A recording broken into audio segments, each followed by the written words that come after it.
জায়গা নেই তো দিদি, এটা তো মাঠ না যে আপনার এখানে ঢুকে দেবে। আরে জায়গা নেই তো, বাচ্চা আসলে কোথায় যাবে? জায়গা তো ছোট না।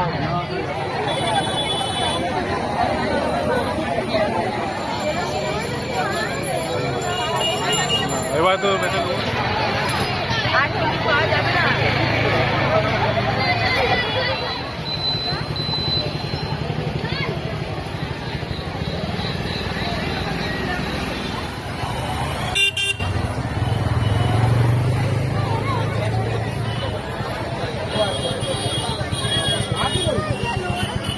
চোখ দুটো দেখি